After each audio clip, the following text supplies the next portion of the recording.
మిత్రులందరికీ నమస్కారం అండి. నేను మీ శ్రీనివాస్, వాస్తు కన్సల్టెంట్ అండ్ అస్ట్రాలజర్ మాట్లాడుతున్నాను.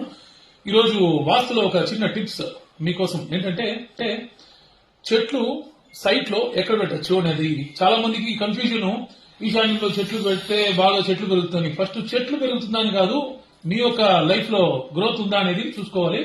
ఈ వాస్తులో చెట్లు ఎక్కడ పెట్టకూడదు అనేది రెండో పక్షం, ఎక్కడ పెట్టాలనేది ఈ వీడియోలో చూసుకోండి. ఇది చూసినారంటే తూర్పు, పడమర, ఉత్తరం, దక్షిణం ఈ 4 దిక్కుల్లో ఏ దిక్కులో అయినా సరే మీకు ఎంట్రన్స్ ఏదైనా ఉండొచ్చు. East facing, north facing, west, south ఏ ఫేసింగ్ అయినా ఉండొచ్చు.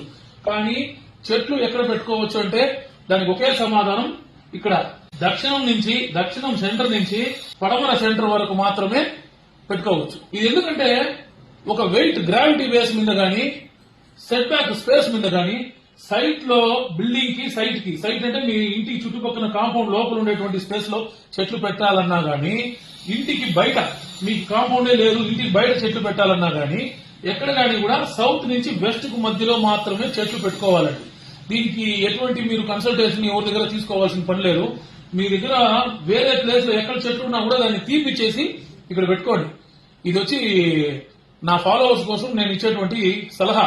మీరు ఇట్లా పెట్టి చూడండి, మీ జీవితంలో ఒక ఇంప్రూవ్మెంట్ అనేది చూస్తారు. చెట్లు ఎక్కడ పెట్టకూడదు అనేది రెండోది. ఇక్కడ పెడితే కూడా మంచిది. ఈ స్థలంలో పెడితే మీకు గ్రావిటీ అనేది లాక్ అవుతుంది అనమాట. ఏది కానీ అన్నెసరీ ఎక్స్పెండిచర్, ఇంట్లో చాలా ఖర్చులు ఎక్కువ అవుతా ఉంది, ఇలాంటివన్నీ కూడా డ్రాప్ అవుతుంది. మీకు ఒక రక్షణ కవచం లాగా ఉంటుంది. నైరుతిలో గానీ ఎక్కడ గానీ చెట్లు పెట్టి మళ్ళీ అక్కడ పల్లం వేయకూడదు. ఇది ఒక అవగాహన. మీకు మీరు పర్సనల్ గా మీ సైట్ పంపించినారంటే దానికి కావాలంటే కన్సల్టేషన్ తీసుకొని చెప్తాము. ఇది కాకుండా ఫ్రీగా ఇచ్చేటువంటి టిప్స్ ఇది. ఎవరు గానీ సౌత్ నుంచి వెస్ట్ వరకు చెట్లు పెట్టుకోవచ్చు. మిగిలిన ఏ స్థలంలో పెట్టినా గానీ మీకు నెగిటివ్ ఫలితాలే, అది ఏ చెట్టు అయినా సరే. ఓకేనా?